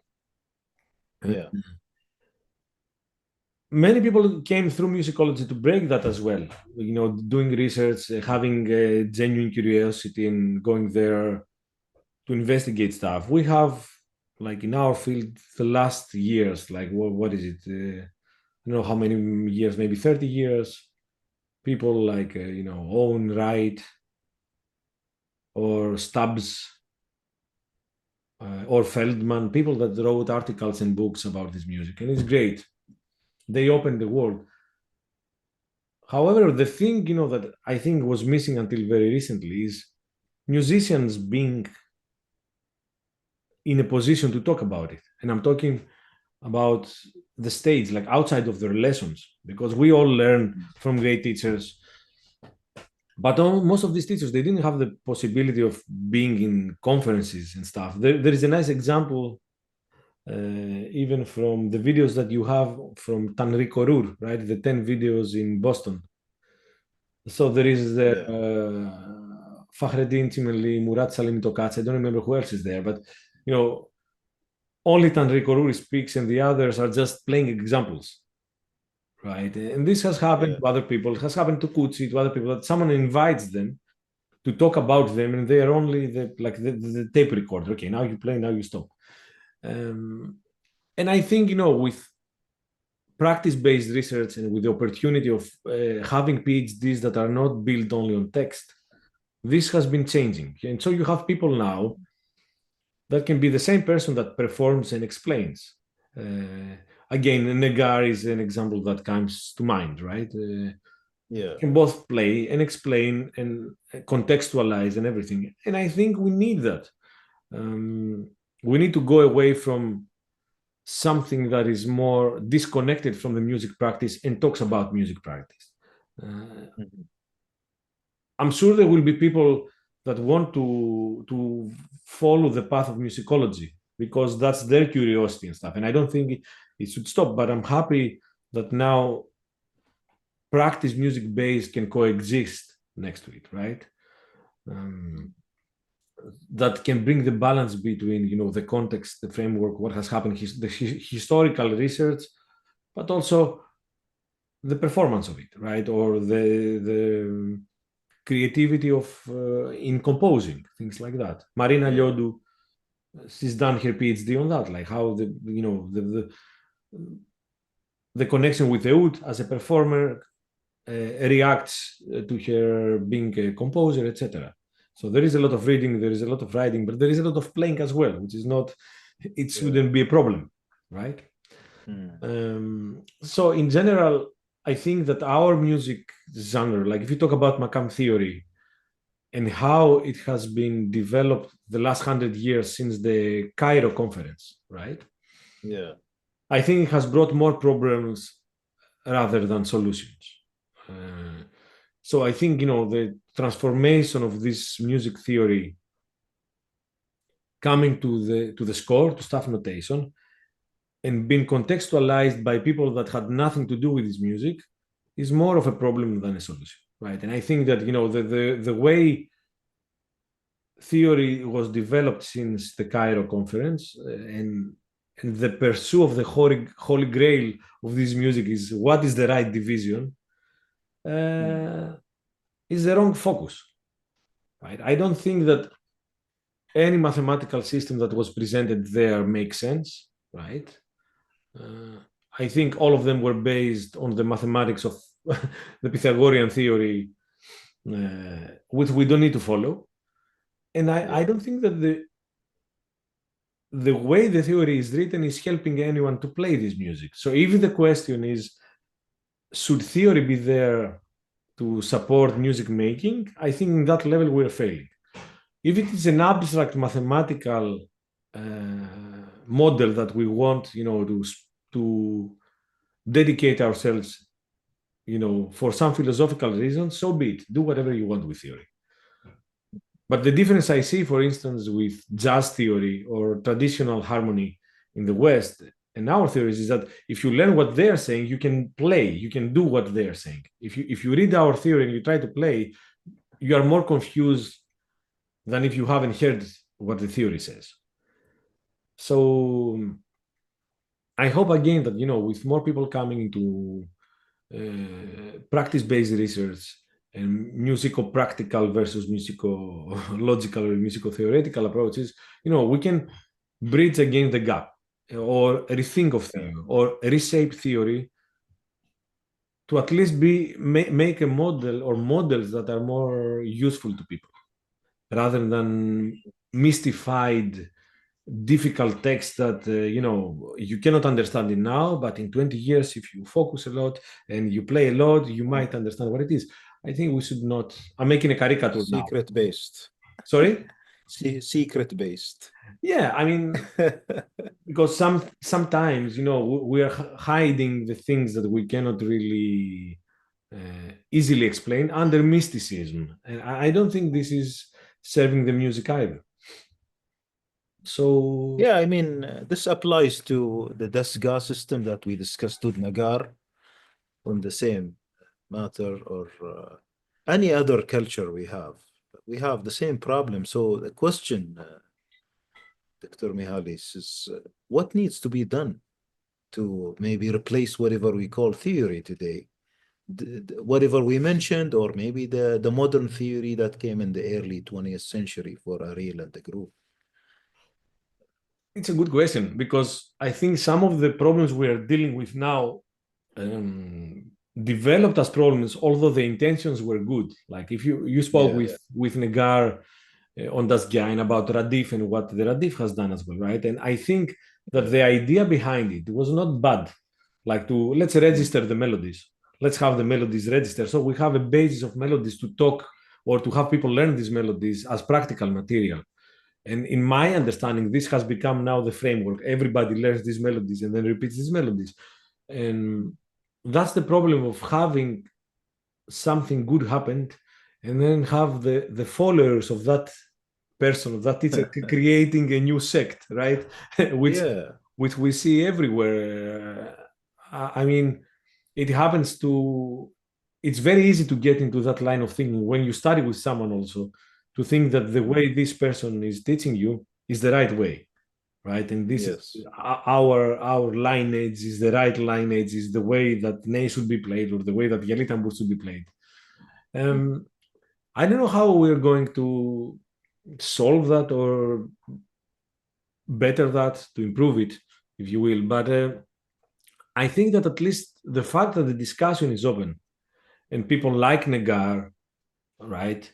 People from the Arab countries or from Turkey, they have been opening now this discussion and are able to play and show, and they are not fixed in ideas that are coming either from political agendas, right? Because for me, the whole Cairo conference and the aftermath of the Cairo conference, we suffer because of the agendas behind it, mm, right? The political agendas.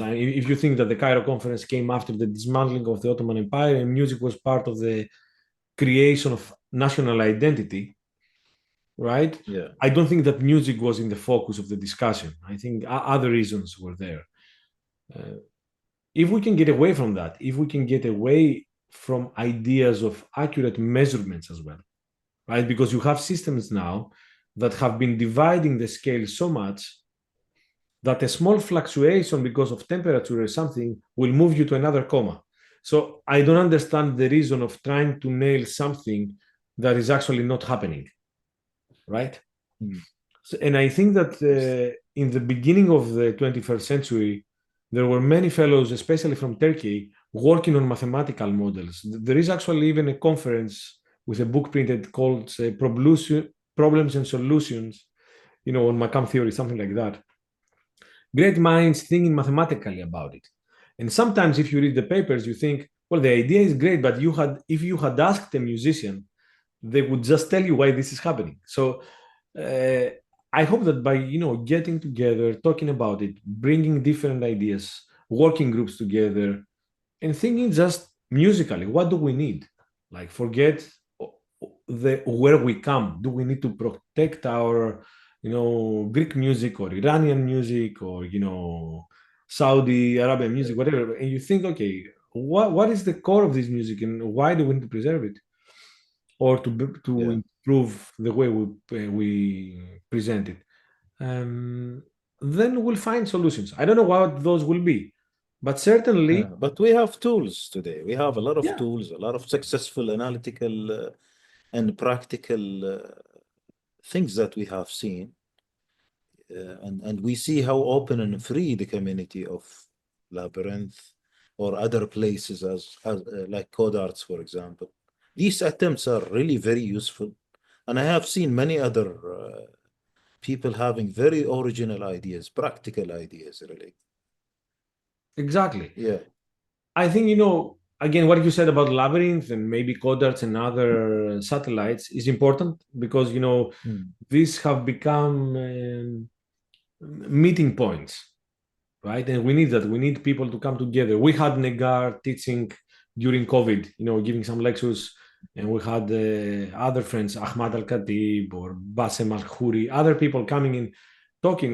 And back then we said, let's make a working group, right? Because we all seem to have the same questions and maybe different approaches to yes. solutions, and we need to think about it.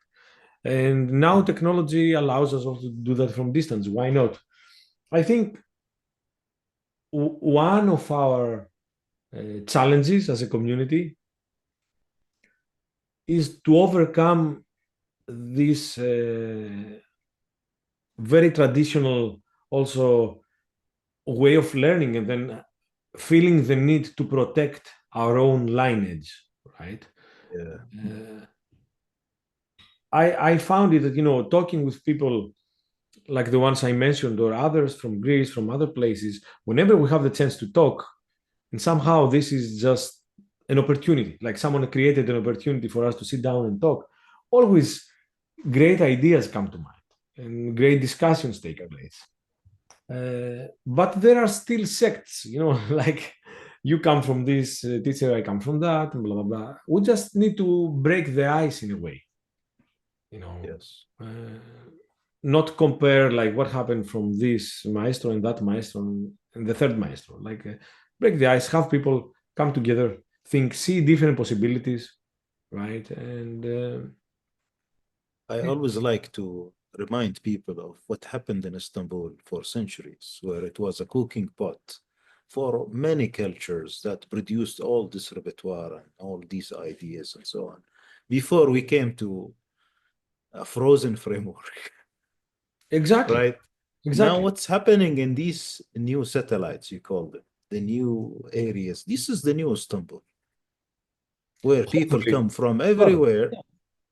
Yeah, really. I mean, this is reality. People come from everywhere. They dare to compose. They dare to have their own thingy. They continue the lineage of tradition, regardless of these barriers. it's And true. and this is happening actually. We should take this opportunity to say our word today and produce our work today. It's true. My way of seeing things as well is that what we consider today traditional is the fusion of the past. On Mm, some moment, what we play today was not traditional. It mm, was what you said, like different people came together and there was some development. And tradition is for me, the same mechanism as natural selection is for biology. Like lots of new things are happening and the community chooses some of them and it goes on with that, right? exactly. So it's true. Maybe we're too close on what is happening now. Maybe what we think about Jamil Bey now was not what all the people were thinking about Jamil Bey when Jamil Bey was doing his music, right? So, Yes. yeah. Yes. Michalis, not to miss the opportunity to ask you about practice, and maybe before that, you tell me the origin of the word practice. Yeah, the origin of the word praxis, right? Which means the act of Yeah, doing something, right? Yeah. yeah. I think it is a Greek word, right? Praxis, yes. Prato means the So, verb of doing something, praxis is the action. Yeah. yeah. So now with all this we discussed, from the tradition to the meshk to what we know from the past to having one-to-one teacher to Makampedia. What is an effective practice for like a contemporary musician today of the Makam family, let's say, or Well, Byzantine? Yeah. again, I don't think there is one way of going about it, but I can tell you as a framework a few things to do or a few things not to do, right? So Yes. I think that the main challenge of anyone who practices music now is finding time and space to do it.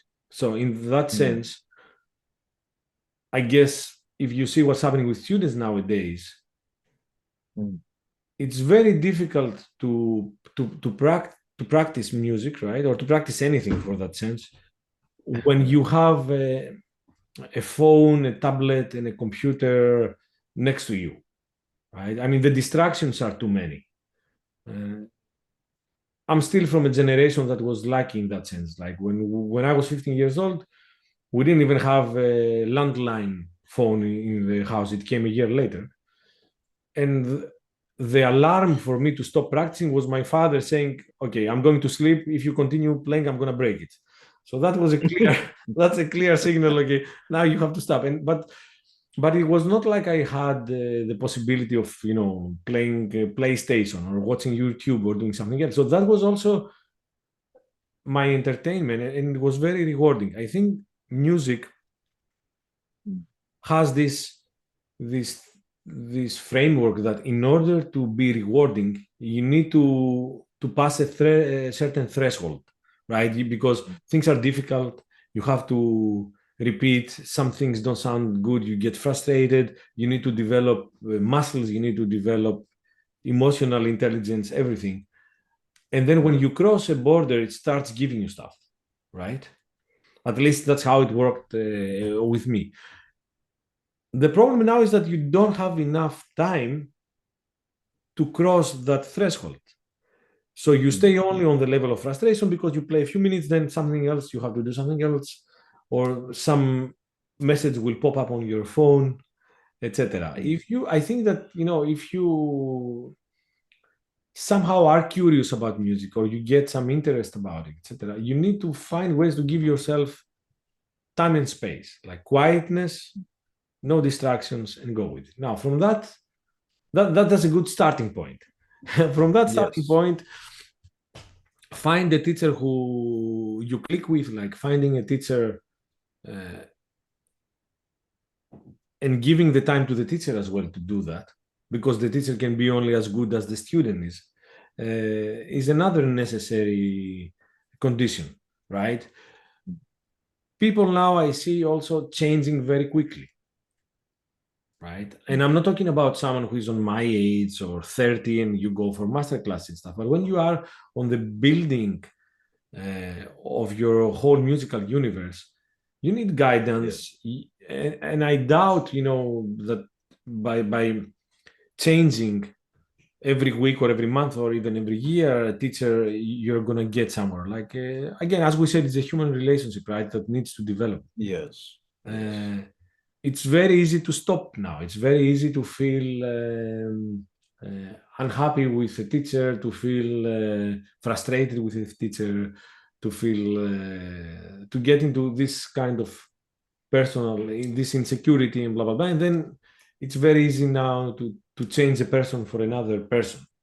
So I would say Yeah. give it time, stick with someone, stick with a specific approach for some time, and don't rush. It's very difficult because we're working now against the era. The era is about rushing on everything, right? But I think Leonardo da Vinci had said something very interesting back then. He said, like, with time and water, everything changes, right? Like, Yes. uh, a river Yeah. can be carved on earth.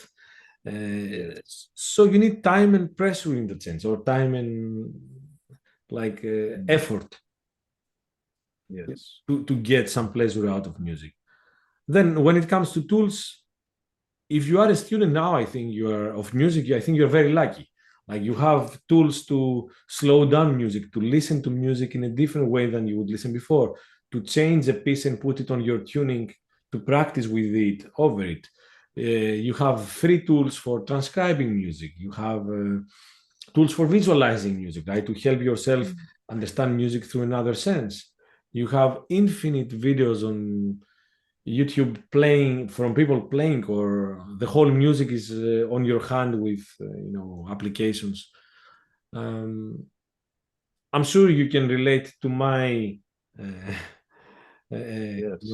age, and remember that sometimes you were searching through friends and through travels to find the tape of someone that was playing, like a tape of Jamil Bey, Yes. or so you have this now. But having said that, I know it's not easy to to do that, like to focus, to create Yes. space for yourself. I'm not. I don't want to sound like or to pretend that this is just a trivial thing to do, because you have to retrain yourself, right, to do that. Excellent. Yeah, Michalis, the new interest of wood work. woodwork. Yeah, okay. Mm. This came. Uh, Um, I don't know what is it, 10 years, 12 maybe. I had received my tarhu instrument from Australia, and I was not happy with the way the bridge was shaped, how the strings, what was the angle between the strings. So I ordered a new one. It took 8 months to arrive, and I was still not happy. And then a friend of mine, mm, Yanis Koutis, said, "Well, we can make one together. Like I've built a few instruments. I can show you some." So he showed me, and we built one together, and the bridge came out perfect. Like it was the first time I was playing, partially a role into making something, and the bridge came out perfect. And from there on, I bought a couple of chisels, blah blah blah, and then I went to forum. What was it, like an exposition for machinery? So a mm, lathe, tried the lathe, so I turned the piece on the lathe there, and that changed everything for me. So since then, I I've been working on wood turning. mm, I went to a few master classes of great wood turners from Europe, right? And mm. I've been turning with friends, learning with them, learning from each other, and shaping our ideas of form, etc. And it has been a great journey. It has helped me think of form in music, and music has helped me thinking of form in wood turning. And Interesting. in somewhere between being a hobby and being a part of my portfolio of activities, professional activities, I would say. Excellent. Maybe we should mention uh, quickly about your activities, projects, concerts, academic work, like a highlight of these. Sure, yeah. For the academic work, like articles and stuff, like there are a couple of books, there are a few articles. I don't want to take much of your time about it. People can find all of the let's say my articles on Makampedia.com, right? There Mhm. are some resources there. It mostly has to do with with Makam or with education around Makam. There is one article we made, which is education for music education and exposure of kids to music. I Yeah, like that very much because it took the music of lingua franca and they put it for kids in different schools in the UK, and then they measured somehow emotional responses and stuff. Um, and I would say that this is the main part of my drive, right? The emotional connection, whether it is with Makam music or it is with wood turning, so or with music making. So my current ensemble since 2019 is a trio. It's called Ensemble Foss with PH. You can find more information about concerts and stuff on the website there, ensemblefoss.com. And it's with two Norwegian friends. We were good friends, and then we liked each other's music, and then we just thought, let's give it some time to see if something comes. And the way we work, because they live in Norway now, they moved away from the Netherlands, is we give ourselves long periods of time to work, right? mhm, So we work for we take 1 month and we make a mhm. residency without expectations. Like if music comes, it comes. If it doesn't come, it doesn't come. But we give ourselves the time to work individually and then in the group. And we do Yeah, it once or twice per year, from 15 days to 30 days. And then we meet for the tour. And in the tour is, of course, like a pressure pot, right? Everything runs very quickly. Uh, yeah. that's my main activity. Sometimes I'm playing with Kutsi, with his projects, more classical Mhm. stuff or fusions if he has. We did some music for film together. We're gonna do again one. With wood, there are some other activities now. With a friend now, we set up on a course to build tables together, and we do also our wood turn pieces. I'll have a workshop for wood turning for kids in Norway Mhm. in May. What else is there? School activities teaching. I'm teaching at the conservatory in Rotterdam. I'm teaching as an external teacher with some students at the Conservatory of Stockholm Mm. and some private students from time to time. That's about it. Like touring, less touring these days, and I think uh, more working, with writing, composing music, blah blah blah. Now with the trio, Mm. we'll have a collaboration with a string quartet. So I'm composing or arranging the music for the trio in a string quartet, which is a very creative process for me and something that again it's like the continuation of the master. Like I'm missing a bit of the polyphonic environment there with strings. So we have that with a storyteller as well, becoming more of a performance, not just music performance, but right, but with directed with lights, with an actor on the stage, etc. That's the main core, I would say. Interesting. Yeah. That's a very busy schedule then, with Somehow, being yeah. cool, minded, and everything. Huh? Yeah, I mean, it's compartmentalizing and doing one at a time. That's my way of going, I think. Yeah. Mihalis, maybe talk to us about how people can reach out to you if there is an opportunity as well for collaboration, the way to Sure. contact you.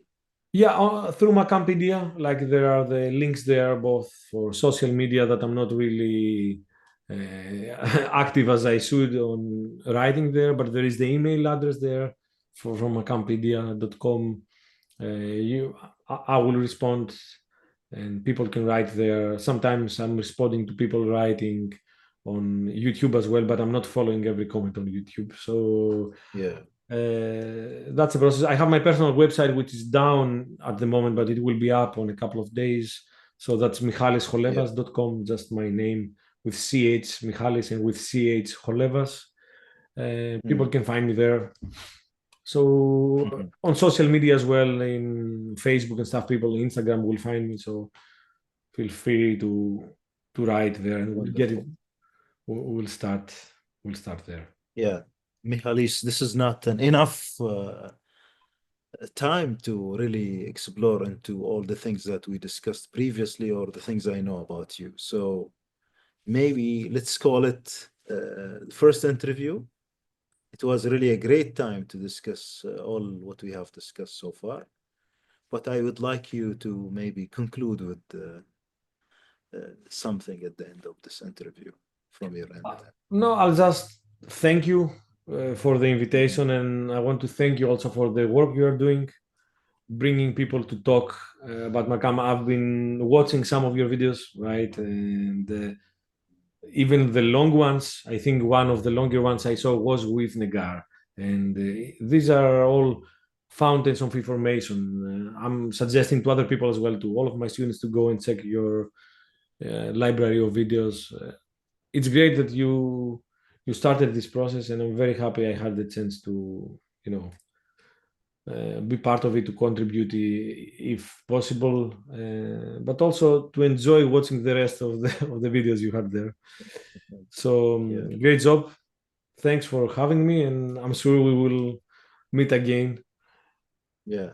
We'll meet Yeah, again soon. Yeah. great, Thank you great. very much. And thanks, Alnadi viewers. Thank you. Bye for now.